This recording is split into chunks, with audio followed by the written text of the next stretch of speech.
Lando Norris, position 1. Domination, 22 seconds. Oh my God. Oh my God, my God. Na ukiangazia baadhi ya madereva ambao wameweza kufanya vizuri, nikimtaja Lando Norris aliweza kuokota ushindi Singapore na akakota ushindi Netherlands. Formula 1 is a game of responsibility and such. Naam, assalamu alaikum mahala popote ulipo mpenzi mtazamaji, hujambo na karibu. Ni siku na wakati mwingine mura kabisa, bila shaka tumewadia tuweze kudanadana kiwanjani. Jina langu ni Mwana Sport Nene na unatizama Zunguka Media. Shughuli nzima ni ya mashindano ya magari almaarufu Formula 1. Niko na mwenzangu ambaye bila shaka atakuwa ananisaidia kuchanganua zaidi. Hana raha hata kidogo, manake wanaongoza Mclaren, timu yake kidogo ya Red Bull waliweza kutemwa katika ile constructors, na bila shaka sasa hivi wanachukua uongozi vijana wa timu ya Mclaren ambao bila shaka iko na Oscar Piastri pamoja na dereva ambaye anamuenzi sana Lando Norris. Karibu sana kwenye mjengo bingwa. Hamna raha hata kidogo. Shukran sana bwana Nene. Yes. Sina furaha.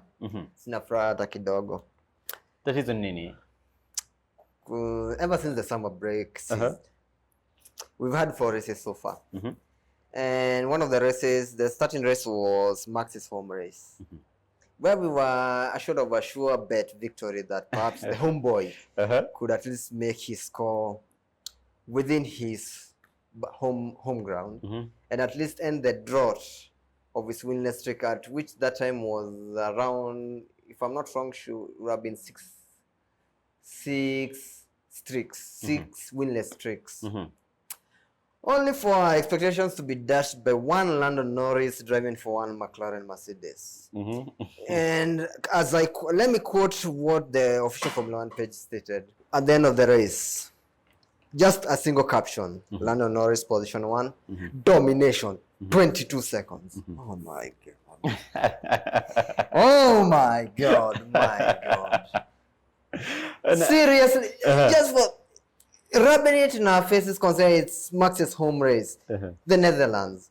Only for another orange-themed individual, this time being papaya. I know it's papaya, but it still has the same color as this orange. Hey, look at me, paying tribute to my driver.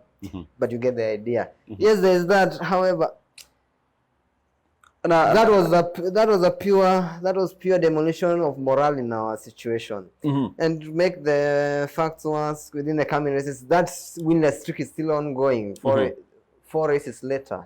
Yes. Na labda ningependa tuzamie mbio au mashindano manne ambayo yamepita. Tulikuwa huko Uholanzi, Netherlands, vile vile kulikuwepo na mashindano Monza, vile vile tumekuwepo Baku, na hivi majuzi tumekuwa Singapore. Na ukiangazia baadhi ya madereva ambao wameweza kufanya vizuri, nikimtaja Lando Norris aliweza kuokota ushindi Singapore na akakota ushindi Netherlands. Vile vile Charles Leclerc aliweza kuondoka na ushindi Monza, ushindi ambao labda pia nafikiri kwamba Lando Norris alikuwa ibuke na ushindi kule Monza. Na hivi karibuni Oscar Piastri akaweza kuondoka na ushindi, kuonyeshana kwamba kikosi kizima cha Mclaren wanafanya vizuri.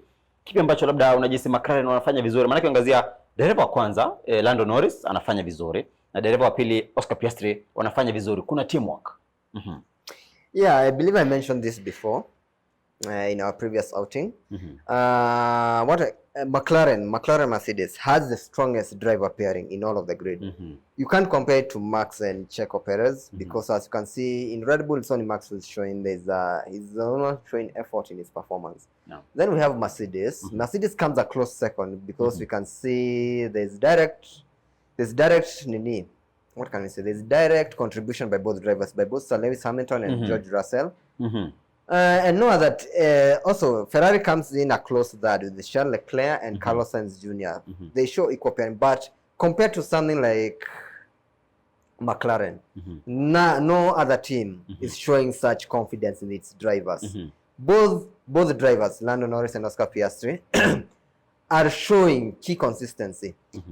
In every single race, at least, they ensure that they are either on the if they are not on the top of the step of the podium, they are within the confines of the 3 steps of the podium.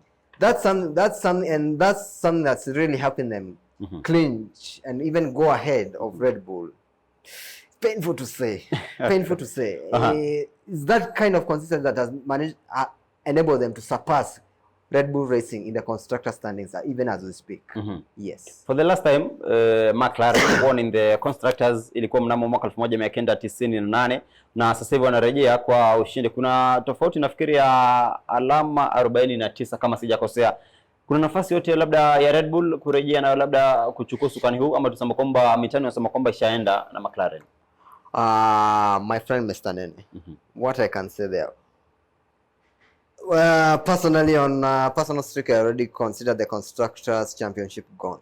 We'll need a very serious miracle, and I really do mean a very serious miracle, for us to at least get a glimpse of retaining our Constructors' lead. The only way that can happen, and it's very, very slim, is only one main scenario occurring. Both McLaren cars failing to finish or failing to finish a race or score points, and both Red Bulls finishing in the podium. That's the only way we can be assured to ensure that either we can clinch back our constructor lead, or at least narrow the gap, narrow that gap between us and McLaren to ensure at least there's some form of competition between us. Because at this rate, looking at it from a reality spec, McLaren has taken it. McLaren team, as you mentioned, the last time it won a Constructors' Championship was in 1998 with the likes of Mika Hakkinen and David Coulthard.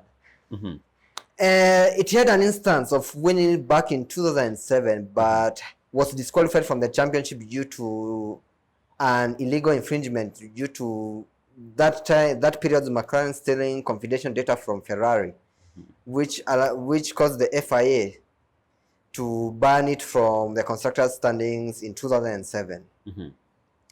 And the only other instance where maybe they led the championship was in the 2014 after the 2014 Australian race, where that was the time their drivers then it was one Jenson Button and one Kevin Magnussen.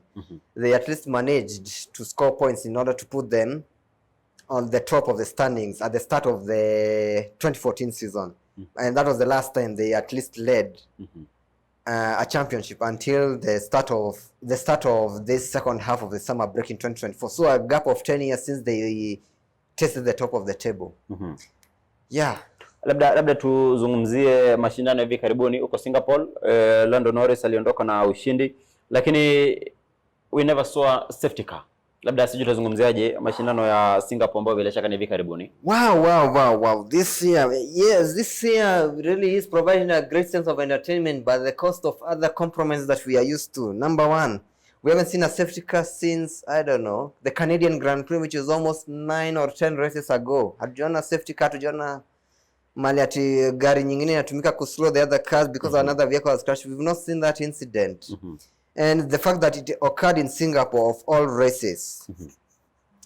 Singapore, since its introduction in 2008 as the first night race in F1, from 2008 to 2019 and 2022 to 2024, because there was a gap between 2020 and 2021 thanks to the COVID pandemic, in every single race that has been held there, there has been a 100% occurrence of a safety car because of someone crashing out, someone's vehicle breaking down and such. Every single year there has been a safety car. 2024 has decided to tell us, we don't know. Tuliona baadhi ya labda wachanganuzi na vile vile washikadau wa mchezo huu wa Formula 1 wakisema kwamba kikosi cha McLaren huenda waliibia.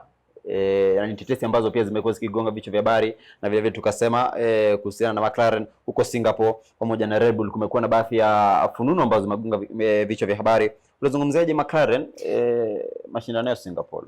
Okay, in relation to the allegations against McLaren, this is something that was brought up by other teams, starting from the Azerbaijan or Baku Grand Prix, where it was noted that the rear wing element, as if you observe a Formula 1 car, it has two wings. It has a front wing and a rear wing. No. So there was a key observation by other teams and other drivers during the course of the race, where it was observed that the rear wing on the McLaren had a slight movement on its flap, because these Formula 1 cars, they rely on something that we call DRS, or drag reduction system, whereby it's a system whereby the flap on the rear wing is opened to reduce drag and increase downforce. Sorry, not to increase downforce per se, but to increase the top speed through reduction of drag on the body's car, because these cars rely on aerodynamics to ensure that they stick on the ground as fast, as steadily as possible, and maximize that downforce to increase their pace as they race along. So there were these allegations that McLaren's rear wing had a slight movement that could allow air to move in faster through it. And thanks to the Venturian effect, for people who understood physics and the Bernoulli principle and such, more air moving in, passing through a surface, ensures for a smoother flow, and for a smoother flow of air means an increased top speed. So people are believing that the McLaren wing was breaking that rule, because there's a rule that says that there's a certain element of the wing that should be fixed at one point and should not be movable. And McLaren's was moving, which seriously lodged a complaint from other teams towards the governing body of Formula 1, which is the FIA, who at first ruled that the McLaren were within the confines of the regulations and that they were not in the wrong. But come the Singapore Grand Prix, they were given a directive in order to replace that rear wing with a wing that does not take advantage of that situation. People thought in back that was the reason as to why McLaren were quite fast and were never caught. But as we saw in Singapore, turns out that did not bring any difference. McLaren still dominated once again. And as I referenced it earlier before, F1 did that thing again. Lando Norris wins. Just another single caption. Domination. Tumemaliza mashindano ya Europa, sasa hivi tunakwenda huko Amerika, nikiangazia mashindano ambayo yatakuwa yanakuja baadaye ni tarehe 18 mwezi Oktoba. Lakini kabla hapo tunakwenda kwenye mbio hizi, anaongoza Max ndio, lakini Lando anakuja kwa kasi tena zaidi, tofauti ya alama 52. Kuna nafasi yote labda Lando Norris huenda akampiku Max tukielekea huko USA? Yes. Let me go back on that. Okay, in reference to Singapore, in relation to the championship, Lando Norris had the opportunity to score what is called in Formula 1, it's called a Grand Slam, whereby you get pole position on qualifying. Once the race starts, you lead every lap from start to finish, and you win the race, and you get the fastest lap. If you manage to carry out those four, you will achieve what's called a Grand Slam, which is a very high feat in Formula 1. So from the four situations, Lando managed to get the pole. He managed to lead the race from start to finish, and he managed to win the race. And he was on the glimpse of getting the fastest lap until it was denied by one Daniel Ricciardo driving for the Racing Bulls team, which in a sort of form brought a bit of controversy across the paddock, because Red Bull, the team that I support, Red Bull, has what we call a sister company, or what I can say a junior company within F1, which is called Visa Cash App, or Racing Bulls for short. And many team principals within Formula 1 have been critical of Red Bull having to run a sister team within the regulations. People saying that it should be an independent team, you should not have like having any form of authority from Red Bull and such. And now this is where that context came into play quite much, because as you can see, the driver who set the fastest lap, the driver was in P18 and such, and he was from RB, and he was mandated to take the fastest lap away from Lando Norris, and the fastest lap equates to 1 point, which can be scored by any driver in the top 10. And the issue is, we can see the driver who scored the fastest lap was in position 18. So even if he clinched the fastest lap, he could not score any points because he was outside the top 10. So that brought a bit of a controversy, because people were suggesting that since it's a sister team of the rival team, there's some form of play there to ensure that the McLaren should not, all those funny conspiracies. Yeah, personally, I don't take them with a great, because any other driver could have set that time. It was just a coincidence that it was a driver from that specific team. And now with that, it brought a dilemma in such that the only way, it brought a scenario, a hypothetical scenario in that the only way that Lando Norris could win a championship from Max, it's only if Max scores position 2 and Lando Norris scores every single remaining race until the end of the season. He scores position 1 and gets the fastest lap. That's the closest scenario that could have been made that could allow Lando Norris to win the title far away from Max. His first title away from Max and take away a potential for the title from Max. Yes.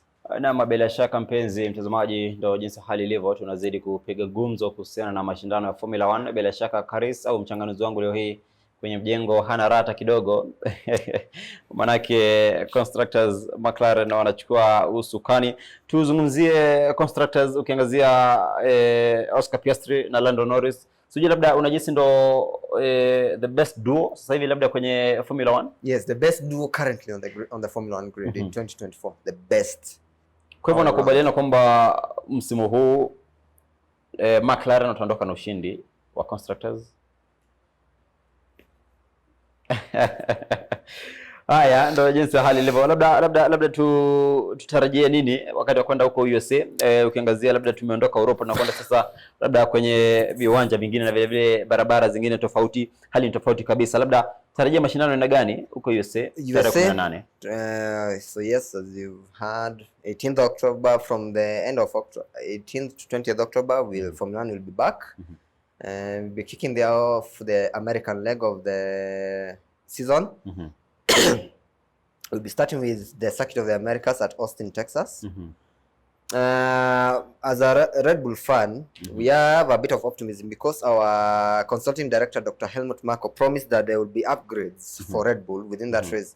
And we are banking on that to at least show a sense of improvement and back to our racing winning ways. In order for us to continue the title battle, whether it be it in the driver standings or the constructor standings, even though the latter could be a bit slim on that matter. So yes, we are anticipative of that. That's where our final hopes lay. If that fails, I guess we can say we are finished. Labda nina maswali mawili ambayo nataka nikuuliza kabla tuondoke. Yes sir. Who do you think is the most underrated driver?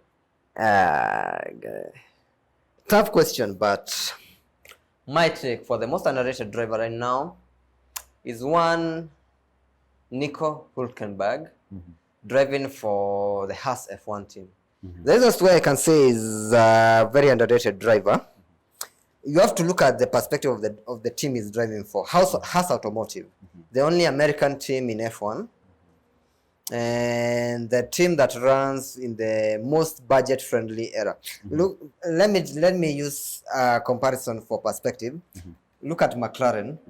McLaren's workforce, whether be it in the track, the factory, and the manufacturing plant, it has a workforce of at least 1,200 people. For ambao wanafanya kazi McLaren. Yes. Now to look at something like Haas Automotive. Its total setting from track, machining, back to its HQ in North Carolina, and it's based in the UK, 200 people. 200 people. Compare 200 people to 1,200. You can see how much that of a gap is. Tofauti ya 1,000. Yes. And you have to, in comparison to the human workforce, you have to compare it also in a way, indirectly, to the power force of the vehicles they are using. Look at the McLaren, one of the strongest cars on the grid, despite it being a customer team because it gets its engines from Mercedes. And there's the Haas team, another customer team where it gets its engines from Ferrari. And one thing you should know, to know how much of a tight budget Haas is running on, the engines they are running on this year in 2024, they're the same engines that were run by Ferrari in 2023. The reason why they use the 2023 engines is because they are offered a discount by Scuderia Ferrari to at least get those. That shows you how much of a tight budget they are working with. And the reason why I'm saying one of their drivers, Nico Hülkenberg, is very underrated because he's doing wonders in that machine. In terms of qualifying, he manages to go into Q3, the top 10 shootout. He's the one who's scoring consistent points. You can see either in P8, P9, P10. In the most recent race, in qualifying. He managed to get a P6, and in the race, at least he managed to get, if my memory serves me, he managed to get a P9. Those are good. Those are points, and points in F1, however minimal, are very crucial in ensuring your constructor standings in order to receive your bonus at the end of the year and the wind tunnel timing allocation. Because how Formula 1 works, the most winning team gets the least amount of time to work on their car, and the teams at the bottom get the more time to work on their car in developments towards the next year. and with Haas at least managing to get more solid points and such, they have a high load of obtaining the time allocation and getting more funding for that because of finishing higher. And that's why I can say, for me personally, Nico Hülkenberg is doing the brunt of the work. He's been in the sport since 2010. He can qualify to be called one of the esteemed veteran drivers there, together with the likes of Fernando Alonso, the likes of Sergio Perez, the likes of Lewis Hamilton and such. He can qualify there, and yet he's still showing that he still got it, despite being offered inferior machinery and such. Yeah, for me, I can consider him as one of the most underrated drivers there. Kauli moja kwa mashabiki wa Lewis Hamilton. Lewis Hamilton, to his fans, to his esteemed fans, we are waiting for next year as he joins Scuderia Ferrari. And one thing I just want to tell you, fans, Lewis Hamilton fans, dear fans, please, Lewis not been sabotaged by Mercedes. It's a fact. I don't know. These rumors have been starting since the start of 2022. No, there's no such thing as sabotage there. You want to talk about sabotage?